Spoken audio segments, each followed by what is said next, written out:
Fala galera, tudo bom? Prazer, meu nome é André, sou professor de vocês de História Geral, professor do pré-vestibular intensivo poderoso. Hoje a gente vai estar aí falando sobre uma aula que eu acabei não conseguindo dar para vocês na semana passada e eu estou tentando dar condições aí de vocês, da gente conseguir manter aí o nosso planejamento e do nosso programa de curso. Então hoje eu vou deixar gravado para vocês a aula de Revolução Industrial, né, para a gente aí ter umas noções.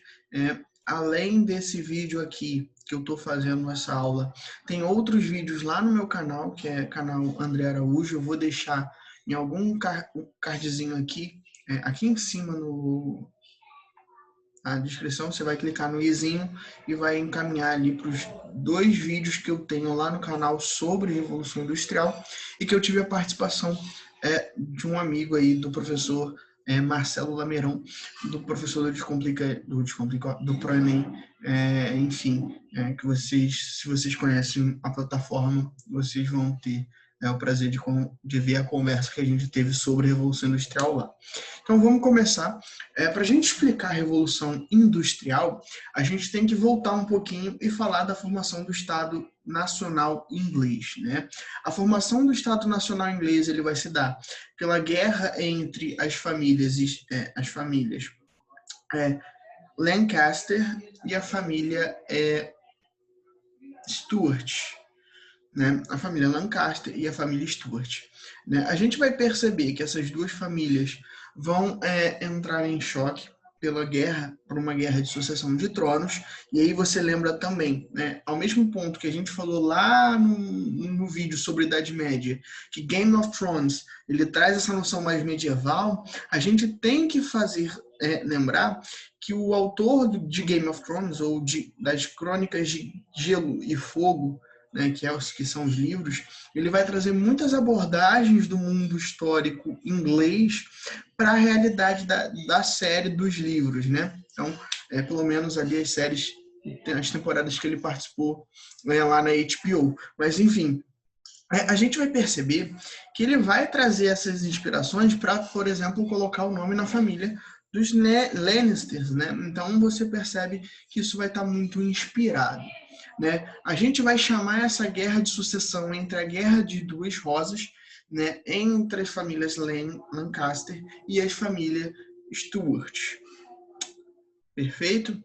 A gente vai perceber, e aí eu não tenho um vídeo propriamente dito sobre isso, mas vocês podem ir lá no Google Sala de Aula, tem um pouquinho, né, dessas formações dos estados nacionais. Eu coloquei esse arquivo para vocês lá, e vocês vão ver, por exemplo, que a formação do Estado Nacional Inglês ela se dá principalmente pela vitória dos Lancasters sobre os Stuarts, tendo a união dos Lancasters com a família Tudor, né? Então, os Lancasters vão fazer uma aliança com os Tudors para que possam serem unificados.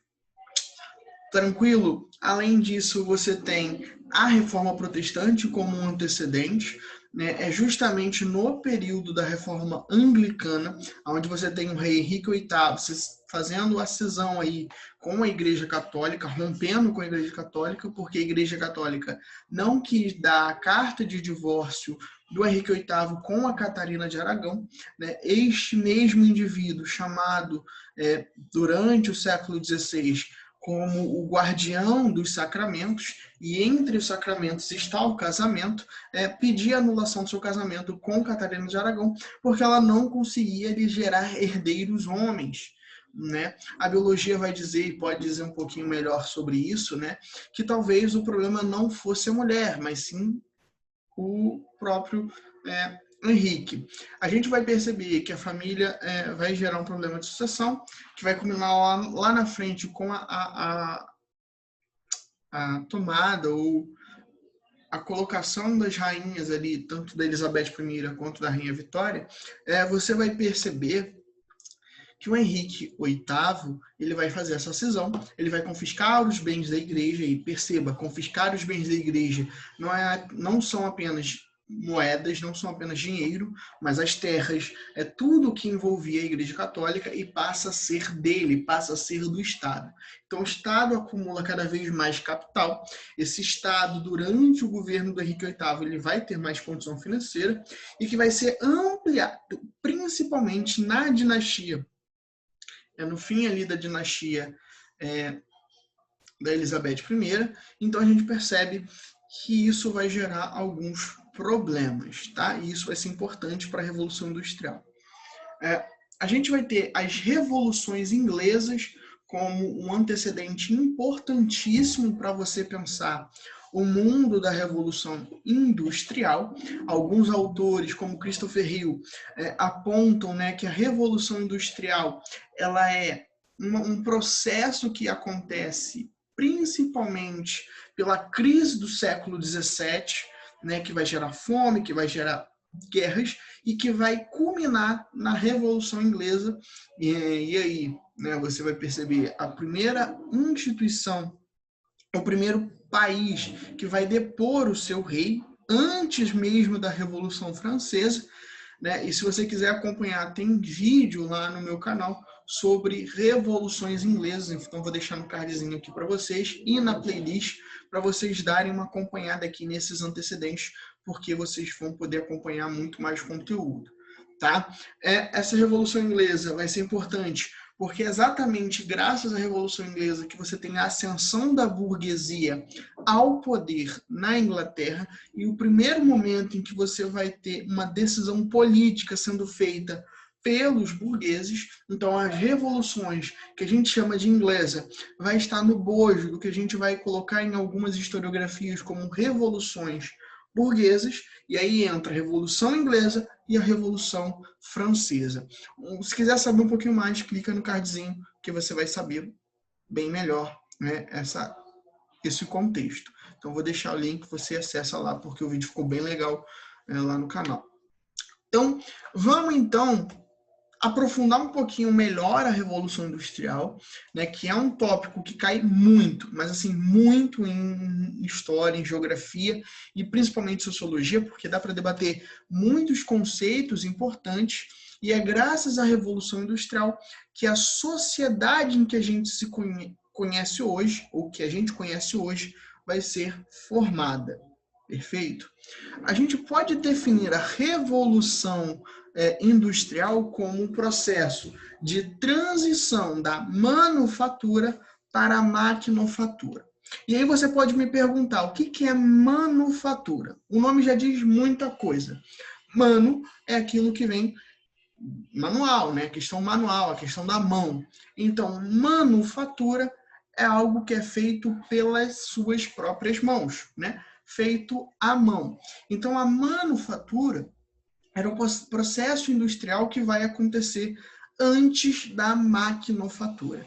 E o que é maquinofatura? É aquilo que é feito pelas máquinas, mas segura esse ponto que a gente vai explicar um pouquinho melhor mais para frente, tá? E onde isso vai acontecer?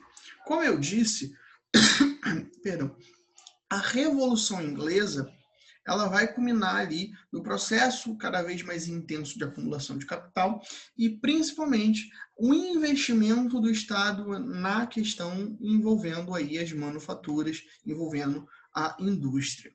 Tá? Esse local vai acontecer, ou a Revolução Industrial vai ser principalmente um fator localizado, um fato que vai acontecer no local que a gente vai denominar de Inglaterra, ou na Grã-Bretanha, ou que a gente chama de Reino Unido hoje, né? A Inglaterra ela vai ser o pioneiro na questão da Revolução Industrial, principalmente por vários fatores que a gente vai abordar um pouquinho futuramente. Tá? A gente precisa falar primeiro da evolução da indústria, é um fator importante que você precisa entender. Antes da gente pensar aí o que é uma indústria, uma manufatura, a gente precisa entender que a indústria vai começar de forma artesanal, ou seja, o primeiro processo da formação de uma indústria é o artesanato. Então, se você pegar a Idade Antiga, né, a Idade Medieval, muito do que se era produzido de forma manual por uma única pessoa. Então, o artesanato é uma coisa que é feita por uma pessoa. Essa pessoa vai lá produzir o seu vaso, vai produzir o seu talher, vai produzir o seu prato, o seu vaso, a sua cuia, tudo isso para vender, para ter em casa. Então, o artesanato vai ser importante. Tá? Esse indivíduo vai se especializar lá no mundo antigo, né? A gente percebe isso quando a gente fala de pré-história, né? Que você tem um processo de especialização do trabalho, né? Um indivíduo vai se especializar numa coisa e aquilo vai ser a sua forma de lidar com o mundo, a forma como ele vai ser, como ele vai lidar com a vida. Então, o artesanato, ele vai crescer tanto, porque a cidade vai crescer muito, né? E essa cidade vai crescer tanto que esses artesãos, né? A questão aí envolvendo o artesanato, não vai conseguir dar conta. Então, o que os artesãos vão fazer? Vão começar a se reunir em algumas partes, em galpões, em casas, né? Vários artesãos num determinado lugar, e cada artesão fazia parte de uma manufatura. Né? Cada artesão fazia um determinado pedido. Então, você faria lá na manufatura, sei lá, o que durava 3, 4 anos para um indivíduo produzir, na manufatura passa a ser 6 meses, 1 ano. Né? Por quê? Porque você tem mais gente fazendo vários pedidos. Então, a manufatura vai passar por esse processo. Tá? A manufatura, você tem vários indivíduos, tá? Vários indivíduos num determinado recinto, cada indivíduo vai fazer um determinado pedido, ou às vezes você fazia aí partes do processo, tá? Mas a manufatura seria como se fosse uma escola, né? O indivíduo ali aprendia ali a produzir. O cara que era sapateiro fazia sapatos e ensinava aos próximos, e os outros indivíduos fariam, e assim sucessivamente. Né? A gente percebe que o processo do artesanato para a manufatura passou a ser um pouco mais rápido, né? A produção de um produto, mas não tão rápido. Né? O que custava 3, 4 anos para ser produzido no artesanato passa a ser produzido em 1 ano ou 1 ano e meio pela manufatura. Só que a ideia de você ter um produto feito mais rápido, de uma lógica de um consumo mais crescente, né, de uma coisa que você precisa de com mais urgência, acabou levando o indivíduo a produzir máquinas, né? E essas máquinas vão substituir esses homens, esses indivíduos, no processo de produção. Então, o que durava 1 ano e 6 meses para ser produzido por vários indivíduos, passa a ser produzido em 3 meses por uma máquina. Então, a gente vai perceber que a dinamização, a dinâmica do processo industrial, ele vai evoluir, tornando cada vez mais rápido a produção do produto ou do produto final que você precisa. Então, a gente percebe que essa evolução é importante. E aí eu queria abordar com vocês os fatores que vão levar à industrialização, ao processo de revolução industrial. Porque para essa maquinofatura existir, é impossível que ela aconteça do dia para a noite. Não vai ser, olha, pisquei, eu tinha manufatura, pisquei, agora eu tenho maquinofatura. Não é assim. É um fator que vai ser levado ao longo dos anos. Então, você precisa entender esses fatores, perceber como isso vai influenciar e, a partir dessa influência, você vê as alterações que eles vão ter no mundo. Então, é importante eu destacar isso para vocês. Vamos apontar os primeiros fatores que vão levar aí a revolução industrial a um ponto, ou melhor, um dos fatos mais importantes e que mais alteraram a história da humanidade no mundo, né? Um fator importante que a gente precisa apontar é o Tratado de Methuen, né, que ocorre em 1703, é o tratado entre Portugal e Inglaterra, aonde Portugal ele vai estabelecer panos, ou melhor, panos mais baratos em Inglaterra, e vinhos mais caros para Portugal. Então, perceba, na lógica econômica, né, eu acho e quero que vocês percebam isso, que o Tratado de Methuen em nada favorece Portugal, né? Por quê? Porque se os panos que você está vendendo é mais baratos, perdão, Se os vinhos, né, e eu fiz uma confusão aqui, panos e vinhos, mais conhecido também como Tratado de Panos e Vinhos. Se os panos que Portugal está vendendo, ou melhor, comprando da Inglaterra, foi aqui a confusão, o pano que você está vendendo, deixa eu tentar explicar para vocês de uma forma mais simples. Panos, tá? Panos, não sei se vocês estão enxergando, panos e vinhos, tá? Quem produz vinhos? Os portugueses. Quem vende os panos? Quem vende os panos? A Inglaterra. Tá? O que acontece? Eu vou tentar mudar aqui de cor para ver se vocês conseguem perceber. A Inglaterra vai vender para Portugal panos mais caros. E vai vender. Inglaterra vai vender. Calma aí. Vai vender. Para Portugal, vem panos mais caros. Só que Portugal, portanto, e aí na lógica que a gente está operando, Portugal vai vender para a Inglaterra vinhos menos caros, né? Ou vinhos mais baratos. Então, perceba, se a Inglaterra está comprando vinhos menos caros ou mais baratos com relação anteriormente, quem está lucrando? Inglaterra. Se a Inglaterra está vendendo panos mais caros para Portugal, quem está saindo prejudicado? Inglaterra, porque na lógica, a balança está sendo favorecida para quem? Para a Inglaterra. Porque ela está vendendo mais caro e está comprando mais barato. Então, a lógica econômica ou a balança comercial vai ser mais clara, vai ser mais evidente para quem? Para a Inglaterra. Então, o Tratado de Panos e Vinhos favoreceu muito a acumulação de capital pelos ingleses. Beleza? Lá no vídeo sobre revoluções burguesas, a gente vai perceber que na República de Cromwell, ele vai instaurar o que a gente chama de atos de navegação, que vai ser a atividade, né, ligada ao comércio marítimo entre os ingleses. Então, você vai perceber que os únicos produtos comerciais que podem ser feitos, né, na costa inglesa ou na Inglaterra, e principalmente no mar, vai ser de origem inglesa.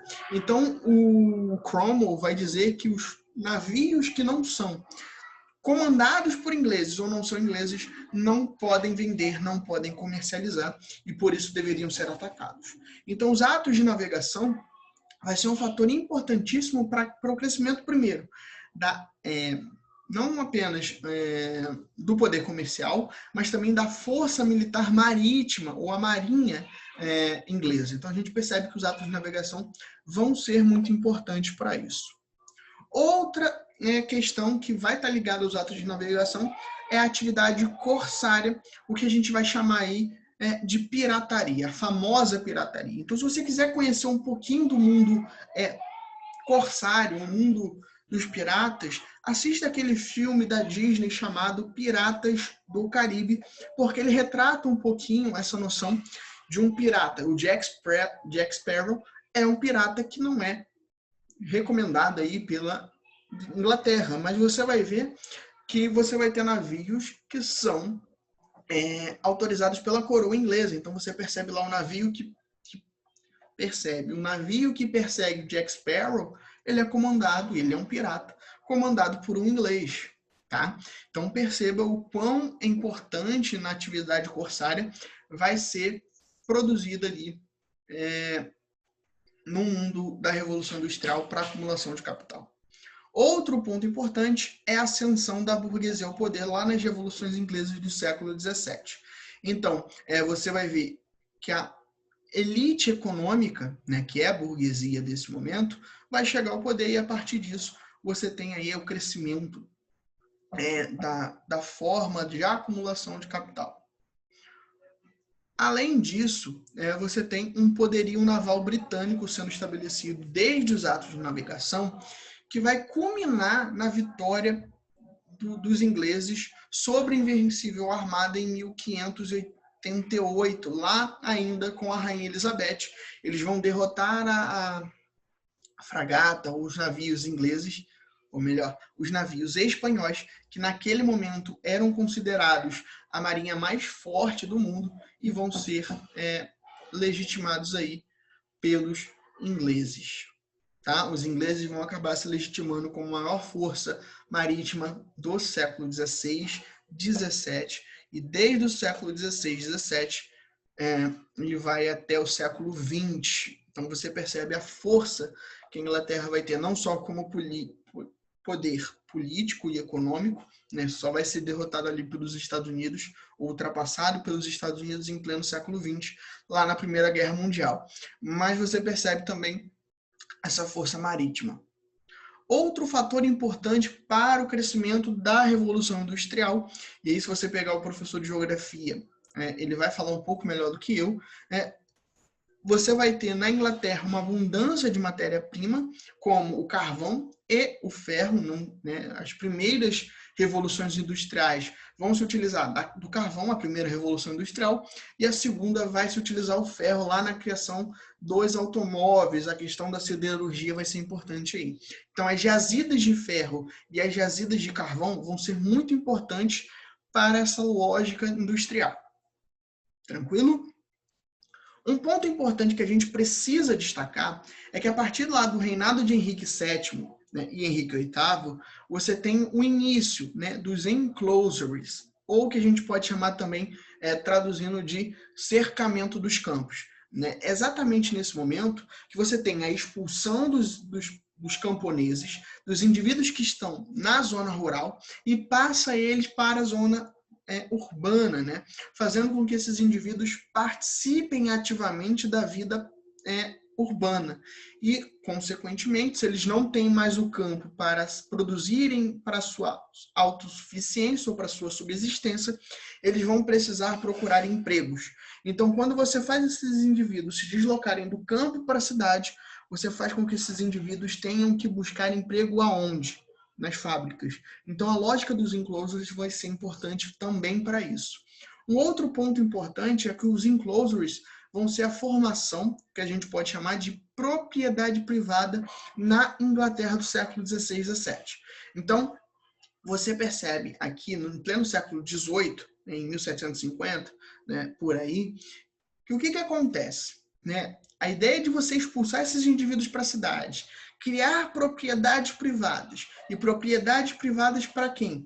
Para o Estado, né? E esse Estado escolheria os indivíduos que poderiam produzir naquela terra, vai fazer uma ideia muito louca, né? Muito problemática, porque os indivíduos estão saindo da sua terra ali, onde eles produziam a sua própria comida, a sua própria roupa, e passam a depender do emprego, do trabalho. Então, isso é uma lógica que é diferente em qualquer tempo do mundo moderno e antigo, né?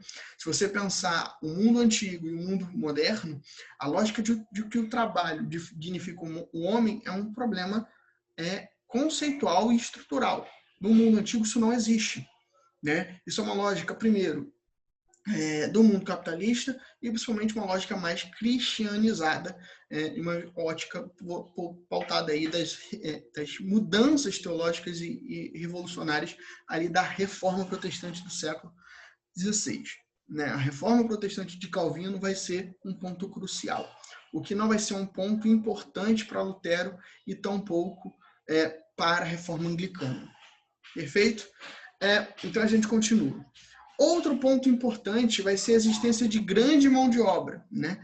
Você vai ter indivíduos que estão saindo dessa zona rural e produzindo o que a gente conhece aí como essa zona urbana.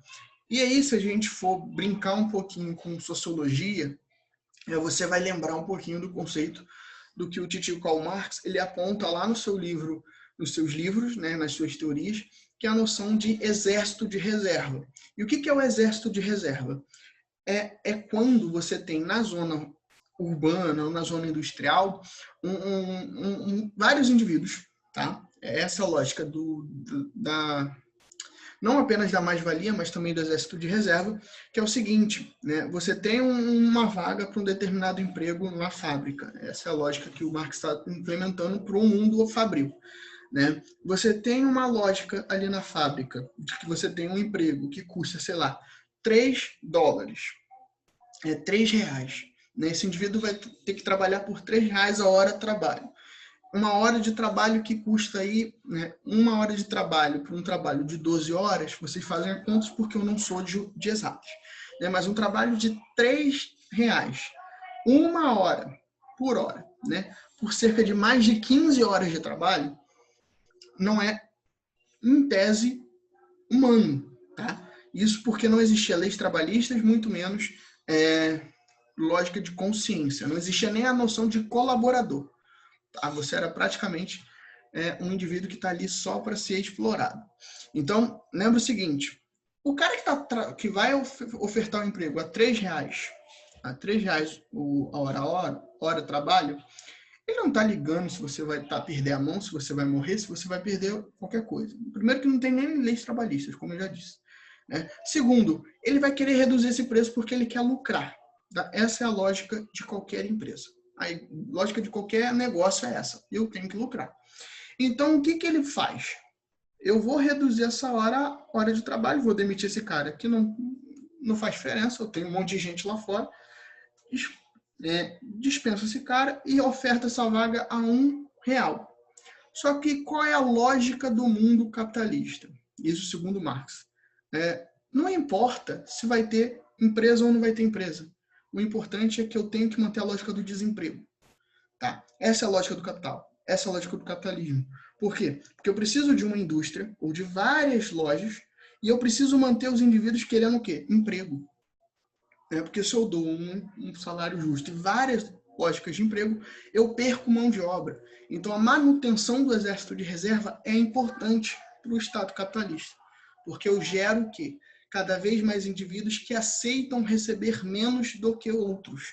Então, o cara que tem, sei lá, 5 filhos para criar, né? Tem 5 filhos para criar, e o outro que não tem filhos e só tem ele, vai querer receber, não quer receber R$ 3, R$ 1 hora trabalho, perdão, hora de trabalho. E o outro que tem 5 filhos para criar, tá? 5 filhos para criar, e recebe R$ 1 hora aula, ele vai, obviamente, aceitar. E a gente precisa lembrar que no mundo moderno, principalmente no mundo da Revolução Industrial, não existe criança. Criança é um conceito do século XX e XIX e que foi criado a partir desse momento para definir quem pode ou não pode trabalhar, ou quem pode ou tem consciência ou não. Então, pensa o seguinte, no mundo industrial, crianças e mulheres trabalham, só que trabalham em condições subhumanas. As crianças, durante a Revolução Industrial, são as crianças que são mais mutiladas. Por quê? Por que as crianças são mutiladas na Revolução Industrial? Porque elas eram utilizadas para desentupir as engrenagens das máquinas. Então, por quê? Porque as mãos delas eram pequenas e conseguiam acessar. Então, quando eles tiravam, a engrenagem voltava a rodar e a criança perdia a mão e perdia a utilidade. A lógica fabril era essa. Perdeu a utilidade, não pode mais trabalhar, que dane-se você. Então, principalmente, você vai perceber que na Revolução Industrial, por exemplo, as famílias tinham muitos filhos. E isso não muda muito de alguns anos para cá, alguns anos atrás aqui no Brasil. Você tinha muitos filhos para quê? Para trabalho, para que pudesse receber uma renda extra, para que pudesse se alimentar. Então, não é muito diferente, ou se não é muito diferente dos dias atuais. Então, vamos continuar. Além dessa noção de uma mão de obra em excesso, que não inclui aí mulheres, crianças, velhos, idosos, enfim, todos estavam incluídos, mas não tinham direitos resguardados. Isso é importante a gente destacar. Além disso, a gente tem a existência de vários portos e uma extensa e vasta hidrovia. Então, pensa o seguinte, a Inglaterra é uma ilha, ela fica no meio do mar, e entre as cidades que ali habitam tem várias ilhas, vários rios. Então, grande parte do seu escoamento de material se faz por rios. Então, pensa o seguinte, se no Brasil hoje não tivesse o rodoviarismo, né, a opção mais viável para o Brasil seria a hidrovia. Por quê? Porque gasta muito menos, né, se gasta muito menos com manutenção de barcos do que com manutenção de ruas e estradas. Já parte desse pressuposto. E outro ponto importante, né? A hidrovia facilita o escoamento, é muito mais rápido, é muito mais barato você fazer esse tipo de escoamento. Então, isso facilitou muito o escoamento de vários produtos comerciais ingleses para outras regiões. Então, isso vai ser muito importante, muito legal. Tanto que a região de Manchester, outras regiões ali de Londres, vão ser grandes centros produtores de produtos ali na zona industrial. Tendo feito essa contextualização de fatores, vamos falar das fases da Revolução Industrial. E aí, isso daqui é mais para vocês terem uma noção, para vocês não se perderem ou se localizarem melhor. A primeira fase da Revolução Industrial, ela vai acontecer em pleno século XVIII. Tá? A primeira Revolução Industrial, ela vai ter como matéria-prima a lã, e essa lã vai ser produzida aonde? Para que ela vai ser usada? No setor têxtil, que pode ser traduzido como fabricação de roupas. A fonte energética da primeira Revolução Industrial vai ser o carvão mineral, né? Onde você tem aí a combustão desses materiais ou a criação de alguns elementos, como o navio, né? O navio a carvão, movido a carvão, o trem movido a carvão. Então, é importante você ter isso em mente, né? É na primeira fase da Revolução Industrial que você tem essa abordagem. Tá? Um ponto importante que aí eu preciso falar, que eu acabei não falando, que existe aí uma discussão na historiografia sobre o seguinte tema. Se houve uma revolução, né? Porque o termo revolução, e aí revolução significa, no conceito social, uma mudança na estrutura social, política e econômica daquele momento, ou seja, que vai mudar completamente a estrutura daquela cidade, ou se ela é uma evolução. Alguns autores apontam que não vai ser uma revolução, porque ela não altera 100% o mundo do século XVII, do século XVIII, perdão, do século XVIII, da Revolução Industrial. Ela apenas amplifica algumas questões que já estão sendo construídas lá no início do século XVII. Tranquilo, lá nas revoluções inglesas. Isso é um outro ponto. E vão preferir apontar isso como uma evolução, né? Uma evolução industrial, onde a indústria ela vai evoluir a tal ponto que ela vai conseguir aí certos progressos. Eu prefiro aí o termo revolução porque, na minha opinião, e aí eu preciso colocar isso, ela muda estruturalmente, várias coisas que a gente vai ver mais na frente foram modificadas por causa da Revolução Industrial. Então, a gente pode optar aí por essa conceituação. A segunda fase da Revolução Industrial, ela ocorre no século XIX, né, por volta aí de 1850, 1800 e algumas coisinhas.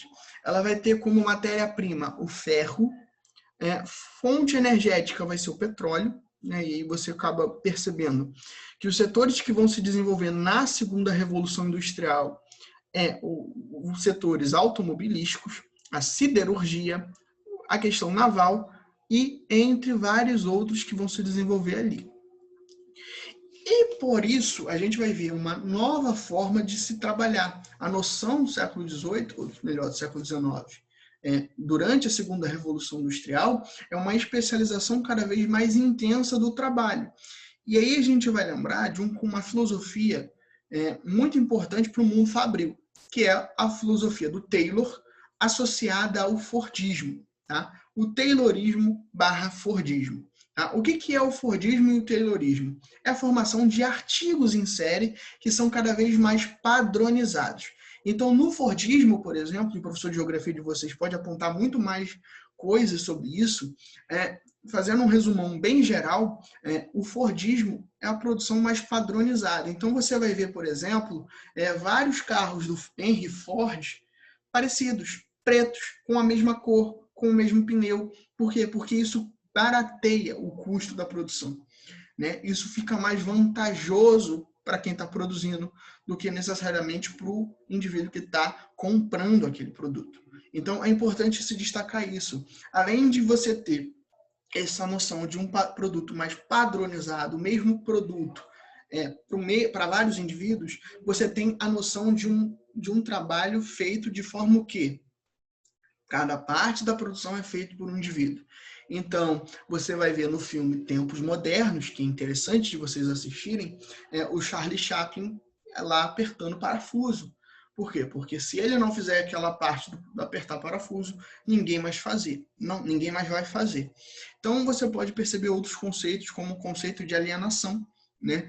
Que o indivíduo ele não conhece o produto final, né? Então, você vai conhecer, por exemplo, algumas histórias de pessoas que trabalharam em lojas automobilísticas e que não sabiam e nunca ficaram sabendo o que eles faziam ali dentro.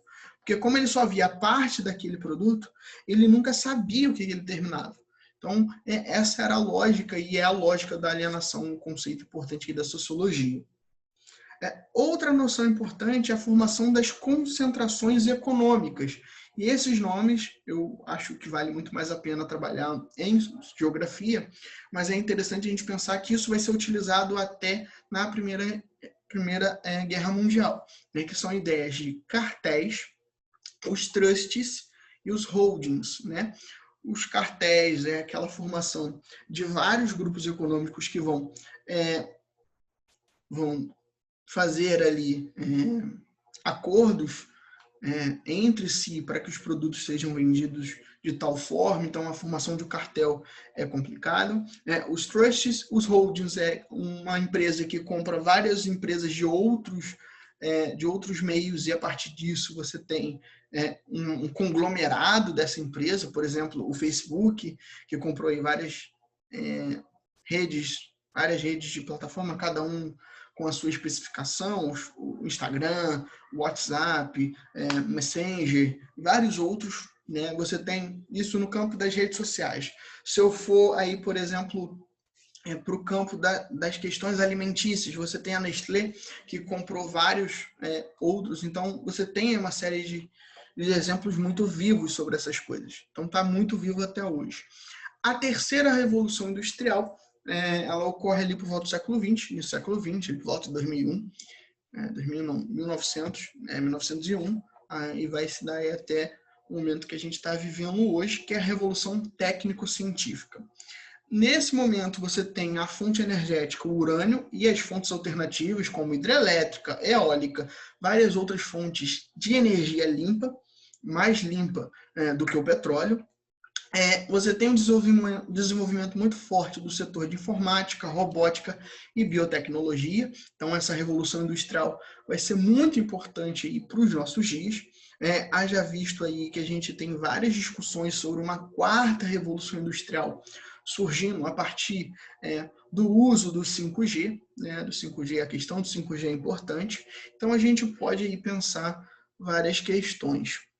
Para a gente pensar para além do conceito história, é interessante pensar as consequências dessa revolução industrial. O que ela vai gerar no mundo que a gente está vivendo hoje? A revolução industrial ela vai ter como uma das consequências o aumento da produção. Em certa forma, o aumento da produção gera empregos, gera cada vez mais material para consumo, isso é interessante. Porém, além do aumento da produção, você tem um aumento da poluição. Então, se você produz mais de forma desordenada, sem sustentabilidade, sem pensar no meio ambiente e sem pensar nos efeitos que se causam ao mundo que a gente vive, você vai gerar um problema absurdo na questão ambiental. E a gente pode parar para analisar o seguinte: a discussão hoje que se tem, por exemplo, mas a China tem uma produção de carvão muito grande, ela libera muito gás de carbono, dióxido de carbono na atmosfera e ninguém faz nada. E um dos argumentos que a China utiliza contra os países da Europa, países como Estados Unidos, e principalmente a Europa, é de que esses países também fizeram uso dessas mesmas fontes energéticas, né, e eles não poderiam reclamar por causa disso.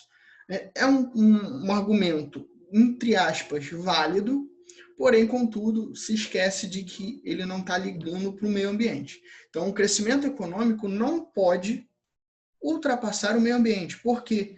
Porque o meio ambiente é a parte principal do seu produto. Né? Se não existe meio ambiente, se não existe indivíduos, não existe economia. Já parte desse princípio. Enfim, vamos então para a próxima noção, que é a concentração de renda. Né? Cada vez mais, né, você vai ter na lógica da Revolução Industrial uma concentração de renda. Né? Os indivíduos que são ricos continuam mais ricos. Os indivíduos que são pobres, cada vez mais pobres. E isso vai alimentando o sistema industrial. Perfeito? Outro ponto importante é o consumismo. E aí a ótica do consumo é o seguinte, né? Eu tenho que ter muitos produtos porque eu tenho uma grande produção. Né? Eu tenho que ter um grande número de produtos porque eu tenho um grande número de pessoas que querem comprar, que precisam disso, que querem, que necessitam comprar. Né? Isso é um problema e, enfim, isso alimenta cada vez mais essa engrenagem que é a indústria. Outra consequência importante é a invenção ali no século XIX e a luta dos movimentos sociais pelos direitos trabalhistas. Tá? A gente tem, no século XIX, a formação dos primeiros sindicatos. Né? Os sindicatos, também conhecidos ali na Inglaterra como trade unions, tá? Vão ser eles os responsáveis por grandes lutas do século XIX pelas classes trabalhadoras inglesas. Né? No livro do historiador Edward Thompson, né, que fala aí sobre a formação da classe operária inglesa, né? Isso é a tradução portuguesa, eu não vou lembrar agora o nome dele em inglês, né, que no inglês, traduzindo realmente a letra do coisa, significa o fazer-se da classe operária, né? O fazer-se da criação operária. Então é importante entender como esses indivíduos se compreendem, como eles se constroem. Né? Enfim, a formação desses primeiros sindicatos vai ser importante nessa luta, e além disso vai ser formado os primeiros movimentos operários feitos por operários. Tá? A gente tem um movimento chamado de ludismo, que vai ser criado por Ned Ludd, e que vai ter como principal norte a quebra de máquinas.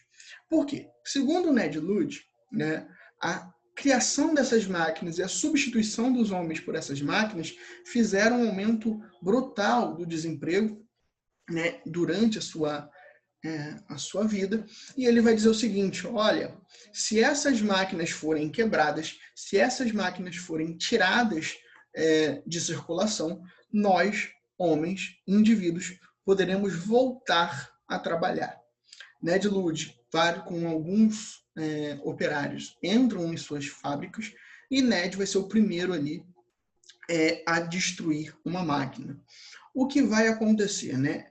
Como isso vai se alastrar entre as classes mais populares, o ludismo vai ser criticado, vai ser condenado, e se criarão leis para inibir a quebra de máquinas. Só que a gente precisa pensar o seguinte, né? Ter um trabalhador é mais caro do que ter uma máquina para o patrão naquele momento. Então, a quebra de máquina fazia com que o patrão contratasse outra pessoa? Pelo contrário, né? O patrão dizia: olha, quanto que é no papel você ter uma máquina? Quanto é no papel você pagar o salário mensalmente a um indivíduo? É mais caro ter um indivíduo que eu vou ter que pagar todo mês do que uma máquina que eu só vou ter que pagar uma vez. Então o patrão preferia comprar outra máquina e colocava no lugar, e não contratava outro indivíduo. Então o tiro sai um pouco pela culatra, mas se vocês quiserem saber um pouquinho mais, tem um vídeo lá no meu canal, tá? Sobre isso, feito aí pela história sobre o perfil, né? No perfil do perfil A História Desenhada. Você vai clicar no link e você vai se encaminhar. É um vídeo curto, de 7 minutos, mas ele fala muito bem aí dos movimentos operários e fala um pouquinho dessa trajetória aí dos movimentos. Tranquilinho?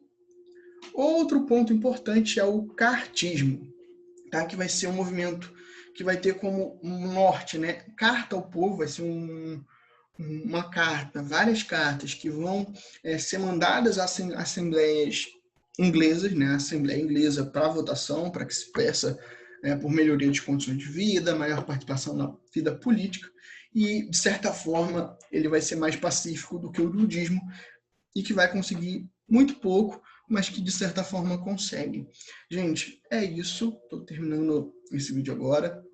Qualquer dúvida, me mande mensagem no chat, comenta no chat, não, no WhatsApp, comentem aqui nos comentários do vídeo, nos comentários do vídeo do YouTube, curte, e qualquer dúvida entre em contato com a gente, que a gente está aqui para ajudar vocês.